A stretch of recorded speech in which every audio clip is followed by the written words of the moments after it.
Okay, so welcome back to Unity Radio 92.8 FM. You're locked in with your boy DJ Bayat right now. And right now we have a massively super special guest live and direct with us with over 25 years in the game of the hip hop industry, a Rockefeller Records CEO, the founder of Rockaware Clothing, the owner of Dame Dash Studios, an entrepreneur, a record executive, a music manager, an international gallery curator, a media proprietor, an actor, record producer, a visionary, a philosopher.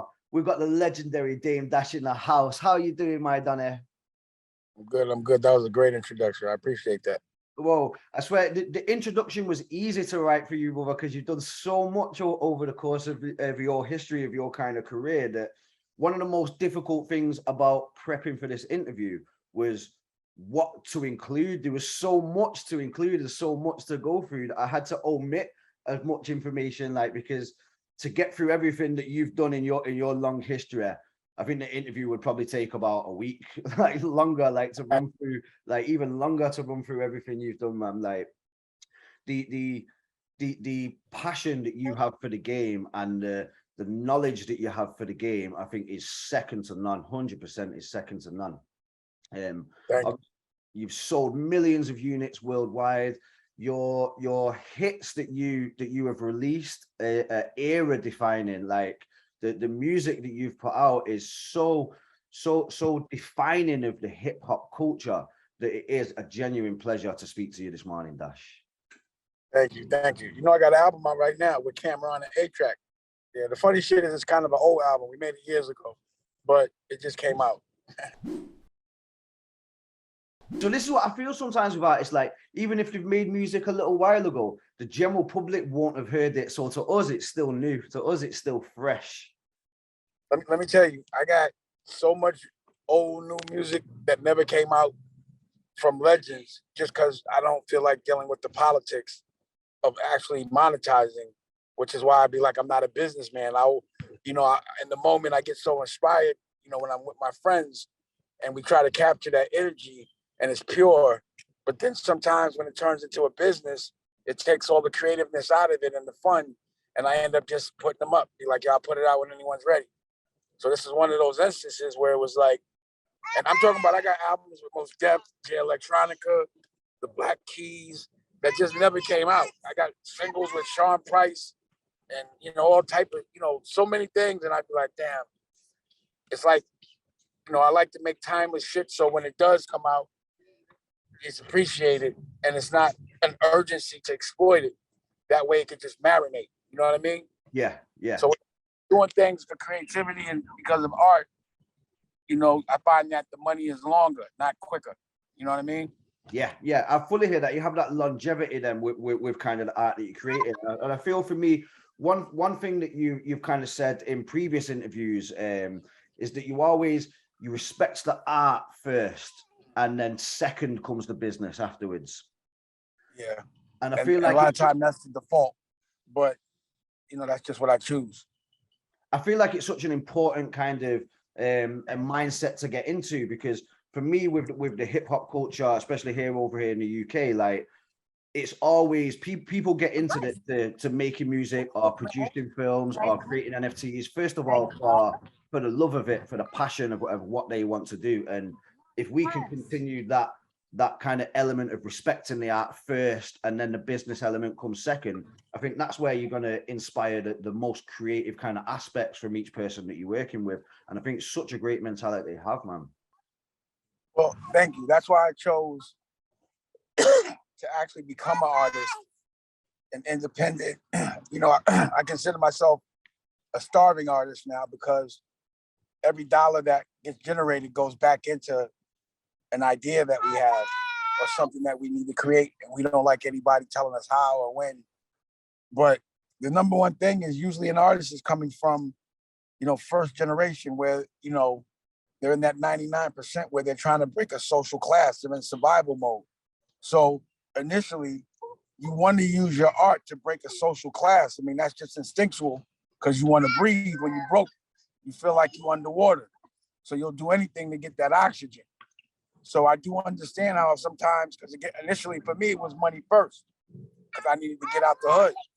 But then it turned into, damn, it don't matter how much money you have.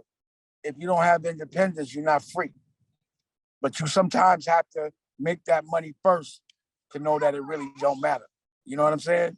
Yeah. So initially, I'm not gonna say I always fought for the artist, but initially I was a cakeaholic, you know, self-proclaimed. I was proud of it.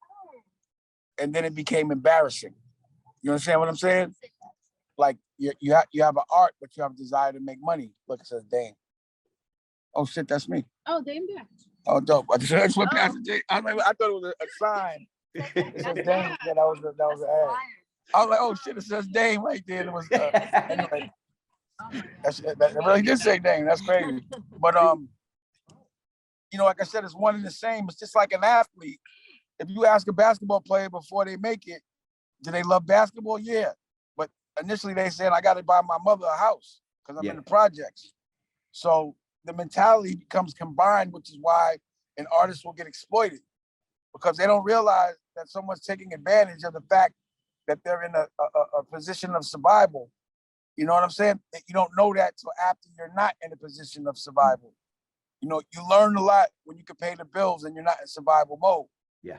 But then again, once you be like, but why am I probably more unhappy when the bills weren't paid? I mean, why am I more unhappy now that the bills are paid than when they weren't paid? Because I was happier doing the art that I wanted as I pleased. You understand what I'm saying? Yeah, yeah. So again, there's a misconception because a lot of people they start out without the money. That money is what's going to make you happy. That money's going to fix every problem that you have just because you have problems, just because you're unhappy. And you think the absence of money is really what's the problem. But once you get it, you be like, God damn, I got more problems. Yes. You understand what I'm saying? One thing here in Manchester that we kind of see quite often is that a lot of artists are creating some amazing music, but don't necessarily know the business side of it, and then are losing out on that ability to be able to make it a sustainable kind of career for themselves. And I think that's something that you've always been able to do amazingly well. You've always been able to put your business mode to the art and the creativity that you're creating, that you're working on at the moment. And I think that's kind of just inspired that success story that a lot of people know from Dame Dash as well. So I wanted to talk a little bit about obviously the origins of hip hop, because for me personally, I think it's incredible that the culture that started in the Bronx has now spread all over the world globally, and only recently, of course, with the addition now of the Universal Hip Hop Museum, which is kind of dedicated to the celebration and preservation of hip hop music, dance, art, culture, which has made the Bronx so famous around the world. Do you feel like the Universal Hip Hop Museum is something that we need at the time in the game? Do you think it's something that's going to educate a lot of artists out there? Yeah, I didn't know about the Universal Hip Hop Museum. Where's that at? Yeah, so that's going to be in the Bronx, yeah. Oh, yeah. So I think it's due to open 2024. Yeah, I mean, I think it's important on the narrative side that we respect how hip hop has been culturally for the whole world. And making a museum is just like when people are born that weren't there, they'll know how much respect that hip hop has.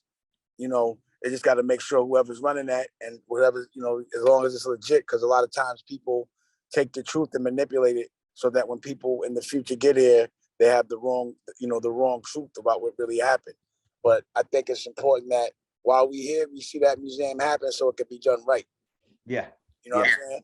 Yeah. Now I fully hear that. Somebody else from another culture doesn't take it and manipulate it and act like they started it, like they do everything else. Yeah. I feel like that's usually the algorithm of life, is that the oppressor takes credit for every cool thing that another culture does, so that people respect them more in the future. Yeah. Like they usually erase our history and the people that we love, so they think that we're number two. So in some strange world, in a couple of years, they'll be saying that hip hop was started by someone that wasn't from our culture, and that they were the best. And you know, if there wasn't for documentation and the fact that we can control the the narrative by visuals, they would have acted like, it's almost like saying hockey wasn't invented by a black man, and hockey was, or basketball. Yeah. You understand what I'm saying? Yeah. So you want to make sure that the narrative and the story goes down correct. Just based on history, they lie. Yeah. Or the European interpretation of the name Yahshua, which they call Jesus. You know what I mean? There's always these different interpretations year later of the real thing. And that's what we have to make sure it doesn't happen. And I think that's what this universal kind of hip hop museum is going to be so great for, because like you say, I think one of the words that you used then was documenting the culture. And I feel like that's so important in the game, to show the next generation, to show the youth where the origins of this culture originated from. Us ourselves here in Manchester, we've now created a Manchester hip hop archive, and we have like spanning over the past 40 years of the hip hop culture in Manchester, just to show the next generation of artists kind of where it stemmed from, the reason why they're here, the reason why it's so important to know this culture. Right. Obviously, when we talk about hip hop, we talk about the four elements with music, graffiti, fashion, b-boy, but then there's also that fifth element of knowledge. And I think that's something that you can only really get by speaking to people like yourselves, people that have been in the game, people that have been around the culture for the past 20 years, 25 years, 30 years. And for us, one of the most important phrases that we use in hip hop is each one teach one. And I feel like that's exactly kind of the what it Be Inspire live event is going to be about, is each one teach one. You passing your knowledge on to the rest of the world, really. And obviously, we know with yourself, Dame, you're an innovator. You're an absolute innovator in the game. So I know, obviously, you was the first person to sign Kanye West. You put Kevin Hart in his first 2 feature films, and look at the success that Kevin Hart's having now. And also now in kind of more recent times, I believe you're opening the very first NFT gallery in the metaverse. So that just kind of shows me that, like, you're constantly pushing, you're constantly elevating, constantly moving, and pushing this business as far as it can go. Yeah, absolutely. When you're really an artist, things inspire you and it keeps you active. But when you're an independent artist, you're always looking for a quicker way to get to your goal, the cheapest, most efficient, economic. You're looking for any breath of freedom that you can find. So any block that opens up, whether it's Web3 or whatever it is, if there's a new way that an artist can monetize freely and create, then I'm gonna be right there to figure out how to do it. Because it's also important culturally that we know it first. Because if we know it last, then we become renters instead of landlords. You get in first, you get to buy everything up cheap, and then you can make the laws. So we might have missed out, or we started a little behind in the oxygen world, but in the Web3 world, it's a whole different opportunity. But based on the way the algorithm goes of life, someone's going to try to colonize it, some racist, but because you can't be racist so overtly anymore, it comes in a different form.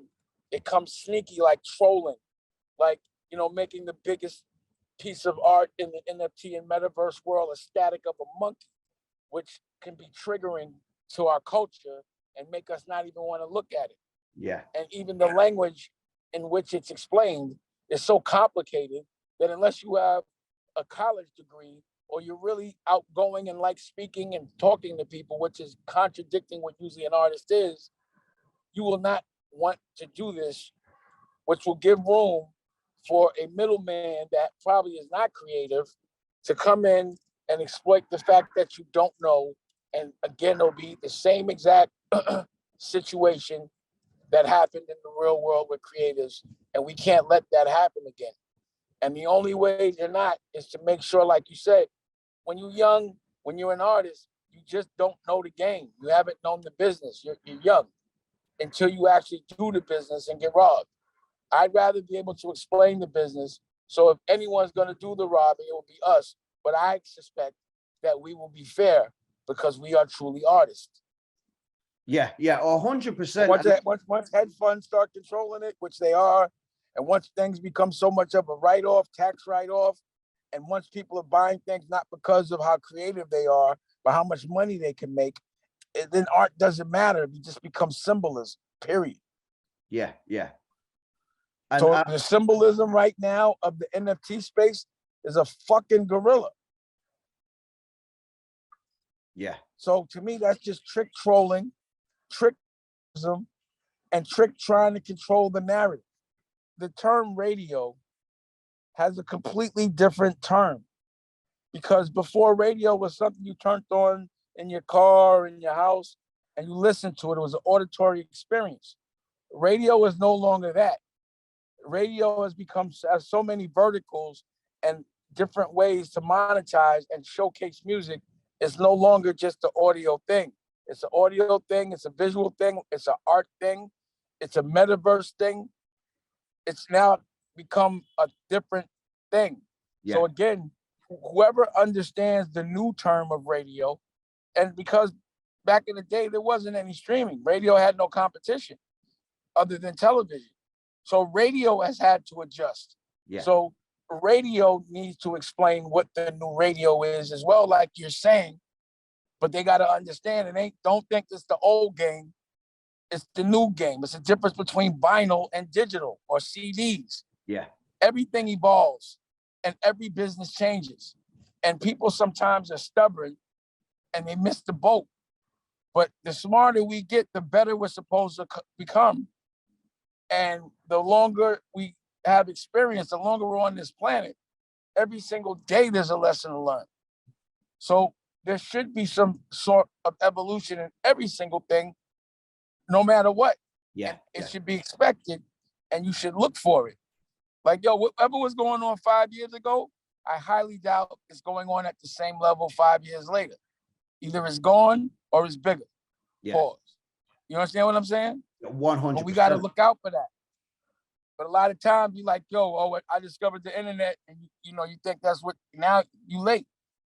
So sometimes when you know about things before people, when you're waiting for them to catch up, you take a nap, and when you wake up, they're better than you and they went further than you because you underestimated the fact that you thought you were so smart, but you didn't do nothing with it. Sometimes knowing about things first is the worst thing, because you'll go spend all your money and make the mistakes first. And then other people learn after you blew all your bread from your mistakes. It's like the difference between MySpace and Facebook. You understand what I'm saying? Yeah. The first one doesn't, it's good to be the founder and all that, but sometimes that's the roughest one. And I got a gift and a curse. I can see the future way before it happens.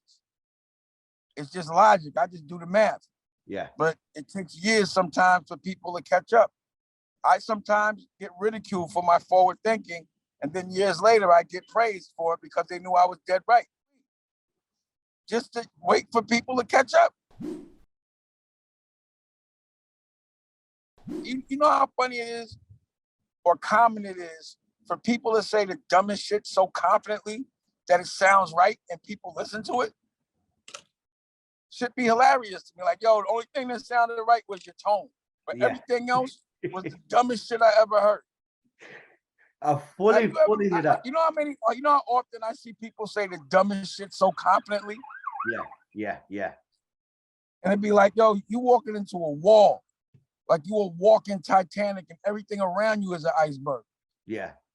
Why do you think that is? Do you think that's just because like they truly believe in what they're saying, or do you think they're trying to kind of misdirect people get programmed when they hear things over and over again? Just like, think about this.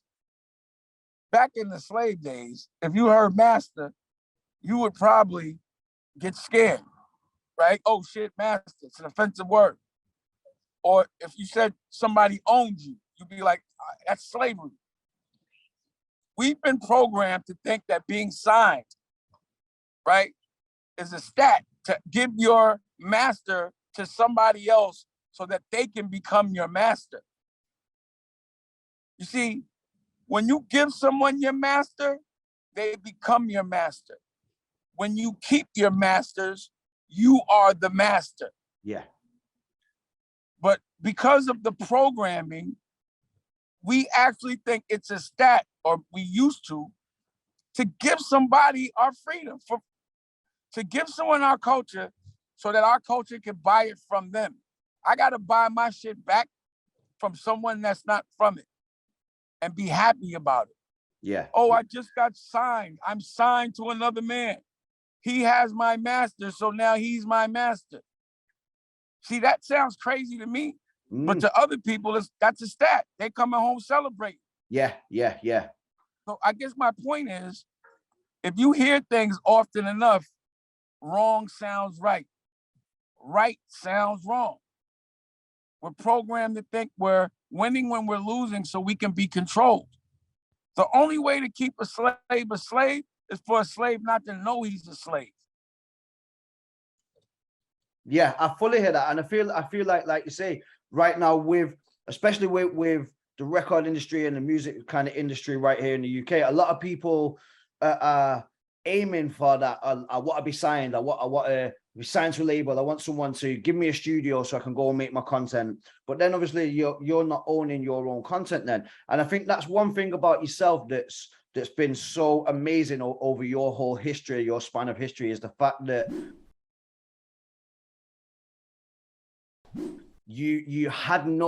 there was no real blueprint for you to do what you do. There was no plan really that someone had done and set out for you to follow and think, okay, this is what to do. This is the steps to take. It's something that you had to come up with yourself off the things that you're seeing. And I feel like with all the success that you have, I'm telling you right now, Dame, I would absolutely love to spend a day inside your head just to see how your brain works and how you've connected all the dots to make everything that you're doing such a success. And I know you're the type of person that you could sell anything. Like if you put your mind to it, you could sell anything and achieve anything you wanted to do with so many things that you're doing. So like the films that you've done, the art galleries that you've done, the music that you've created, the hits that we've done, the clothing labels, like there's just so many strings to your bow, and there was no blueprint there. No one was showing you how to do it. That was something that you've taken on. You've looked at the scene, you've looked at the culture,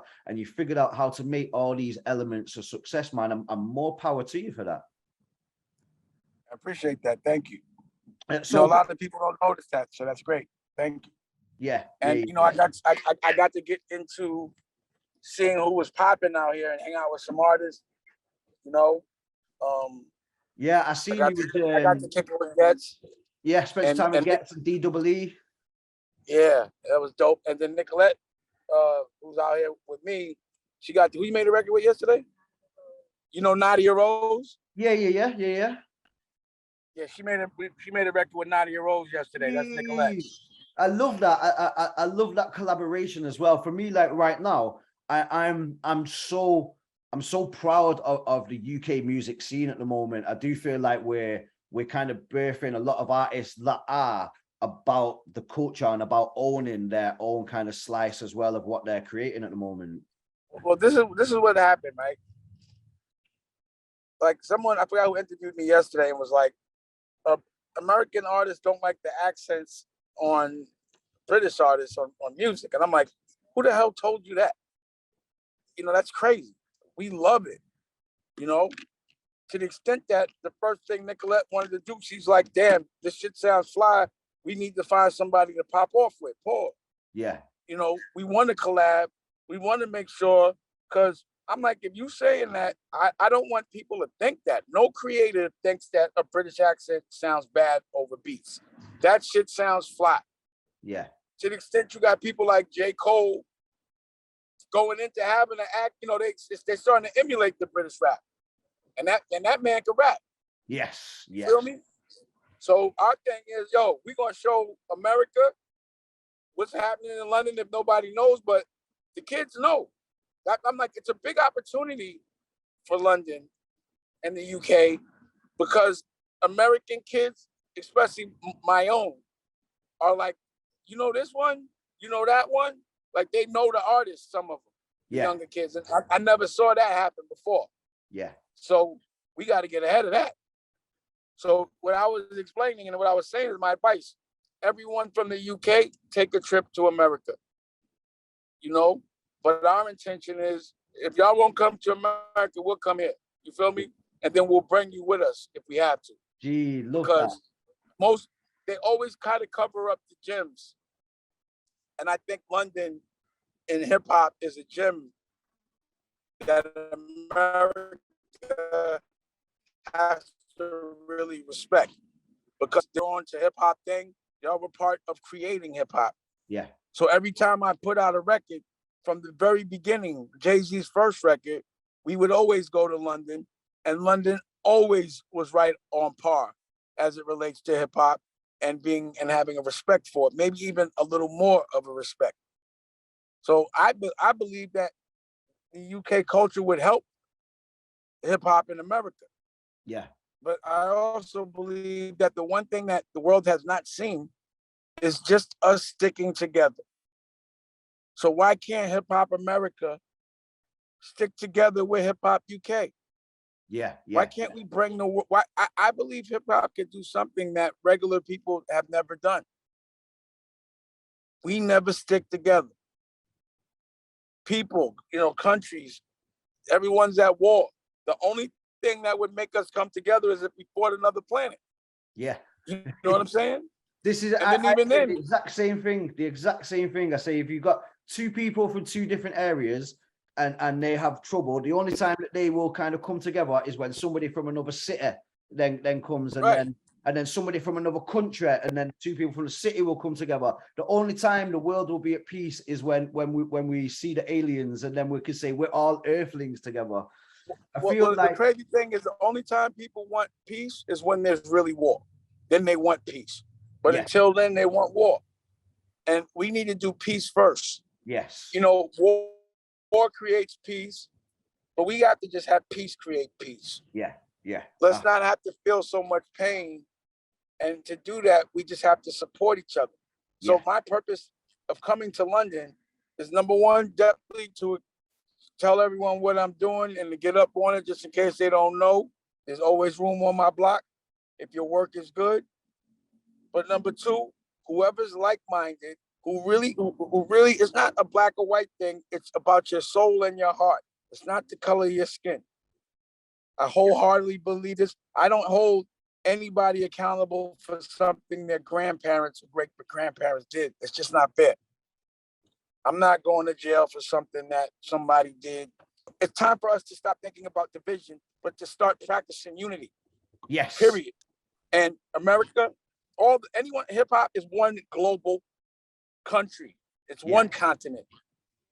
And if you love hip hop, if I go to another country, I can tell if you're part of my hip hop family. Yeah. And if you are, then I'm looking out for you, because I look out for family. Yes. So we got to just all make it a thing to look out for each other. Make hip hop the family that it really is, not division. And that's it for us. That's what they want us to do. They want to capitalize and make money off the dysfunction of us. The program of putting us together or making us fight each other because everyone is always in distress, killing your brother, but never touching your oppressor. Yeah. But honestly, the art is to make your oppressor your brother.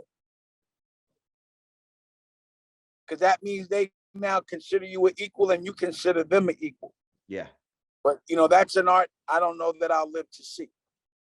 But I'm going to try my hardest. But I do believe hip hop has the potential to unify. Yes. And that's why 10 years ago, 15 years ago, I had a crib out here in Soho. Yeah. I've been out here. I've been understood the opportunity for the world if London and America come together in hip hop. Yeah. Well, you hit the nail on the head with our station as well, because we are obviously we're Unity Radio. That is what our radio station's name. So for us, then I'm gonna send you the record first of Nicolette and Homegirl. Jeez. I'm gonna send it to you. Tell them you wanna mix that. Yeah. Yeah, get it mixed and send it to them, because I don't like to just talk about shit. Yeah. The day after I feel some kind of concern, we got a record made. We ain't fucking around. We're talking about bringing things together before I leave here. Yeah. We will have done something together to showcase what I'm talking about. Yeah. Together. Let me show you what we did. And y'all gonna miss it because it's fly out here. Go get your passport.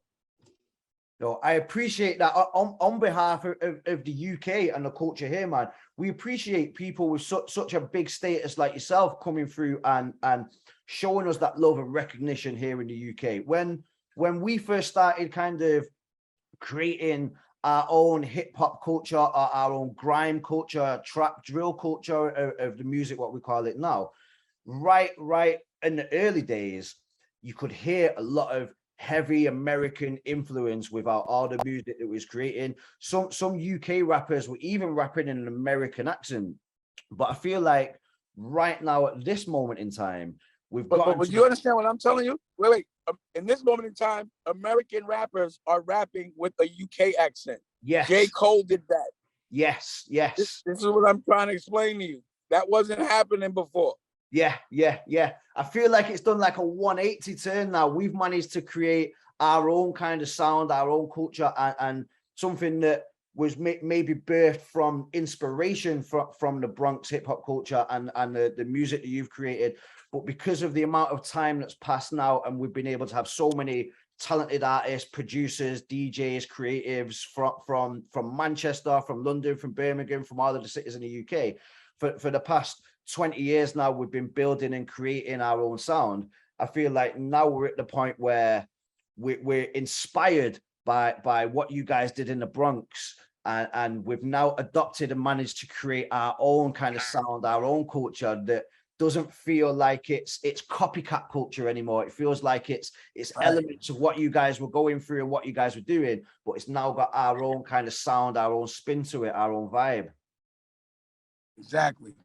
I guess, and look who's here, and look who's back. You know what I'm saying? Yeah, we got the big Dame Dash in the building. Well, that's what I'm saying. Y'all know it must be popping, Dame Dash, but you know I'm not on the block unless I think it's gonna pop. 100, man. And we appreciate you coming through so much. So obviously, all I'm saying is I might be back so much that y'all get sick of me, but never. We'll see. Never that, Dame. Never that. But I need you to make me a point. Next time you're back in the UK, you've got to come to Manchester, man. Come through to Manchester. We'll come and take you through rounds. We'll show you some of the Mancunian artists. We've got some amazing neo soul artists called Children of Zeus right now. They are absolute there for us. We're championing them in the city. Children of Zeus, yeah, 100%. Check these guys out. We feel like right now is one of the most exciting times for music in Manchester and the UK, really. Why it's such an honor and a pleasure to have people like yourself come through and recognize the hard work that these artists are putting through. Whenever you're in Manchester, you're always welcome down at our studio. It'd be a pleasure to have you pass through. We can come and chop it up with some artists, come and show you what Manchester's got to offer. Let's do it. You know, I don't mind coming out to Manchester and talking. Yeah, you are. And showing y'all all the activations. You know, yeah. I got a lot going on. I'm real creative right now. You know, I'm in a rock group too. Yeah, I believe so. Yeah, I believe so. So I was going to ask you about that. So is this the Black Guns? Yeah, the Black Guns. So lead singer. You're the lead singer of a rock band called the Black Guns. That to me just shows me how much of an innovator that you are, because I think that is something I always feel like the real innovators in the city are going to do moves that no one's expecting them to do. And for Dame Dash to come out as the lead singer of a rock band is for me, is something that I would never have expected. But the second I hear it, I'm like, oh, I love that. I love that idea. Have you heard the records?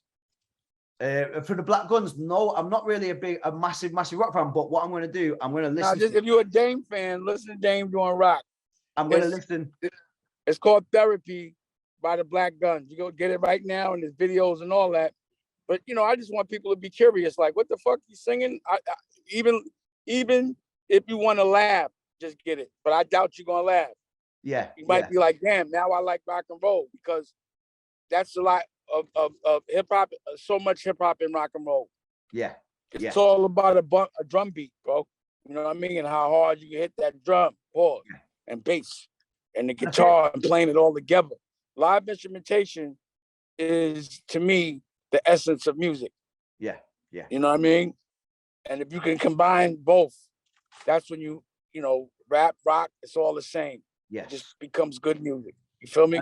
I feel like there's been a lot of like rap rock collaborations as well in the past. Like obviously we had one of the earliest ones that I think are Aerosmith and Run DMC.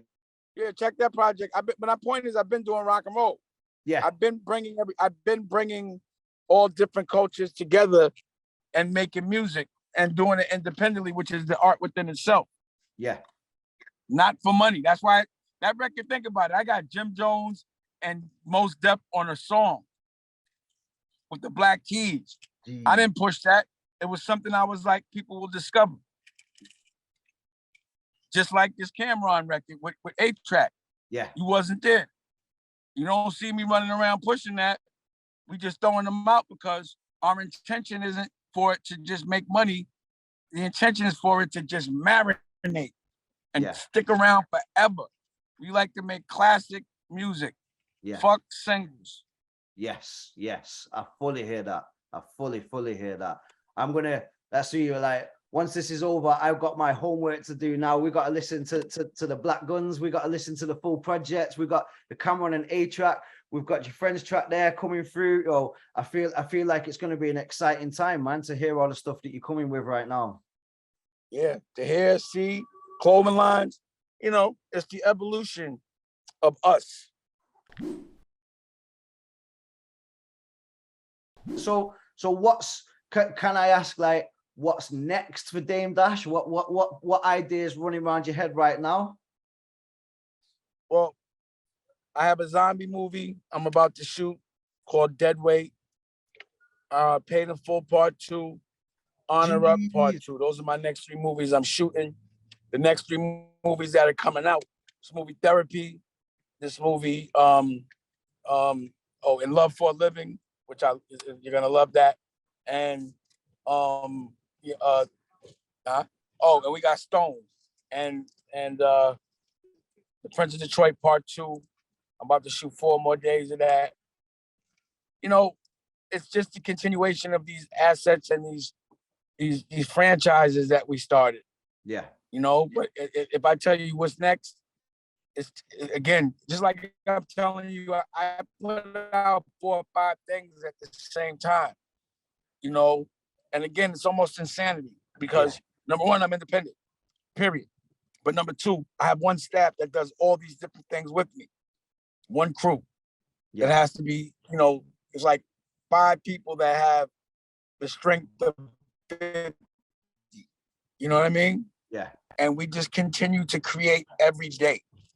You know what I mean? So now, you know, just like I said, we created yesterday. We just created now. Every second we create. Every second we trying to make a difference. It's too much fun to have to sit still. Yes. People be like, yo, why you don't sleep? Because when I'm dreaming, I'm just thinking about things. Yeah. When I'm up, I can actually do it and turn the things I'm dreaming about into something I can feel and touch, something tangible and something that I can monetize that can also help the world and my family. Yeah, yeah. And I feel like you got to put on clothes, so you got to be fly to do it. So all of that shit works.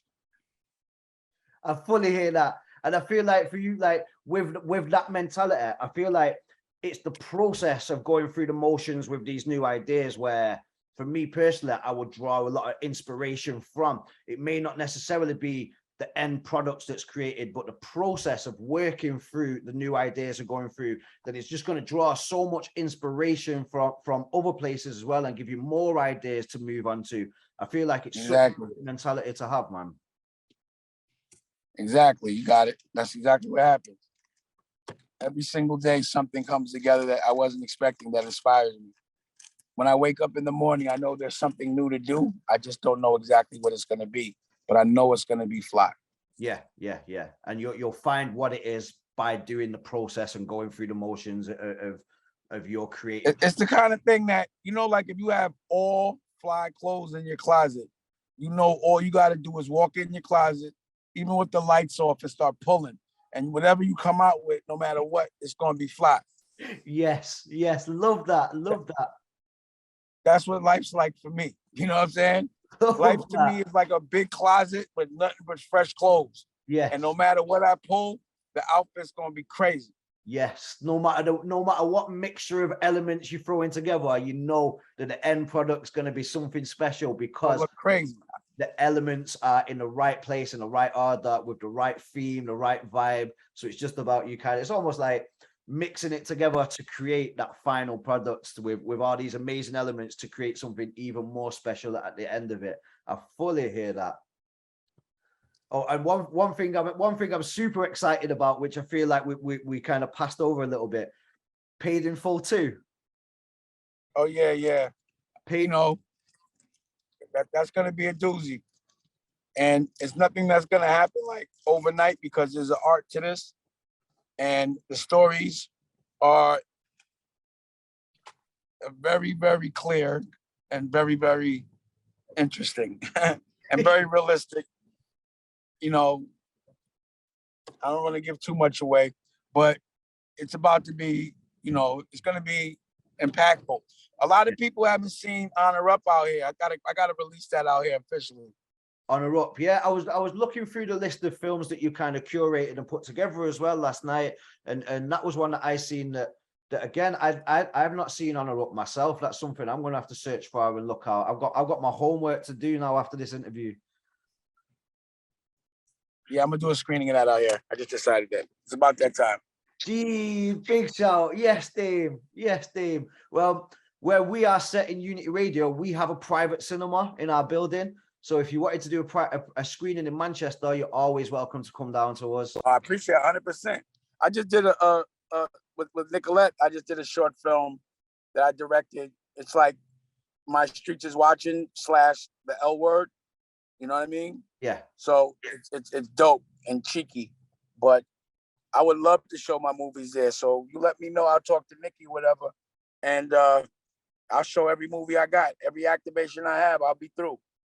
Yes, that sounds like a big shot. We would be fully up for that. I bet. I'm down. Geez, big shout. Man like Dame Dash in the building. All right.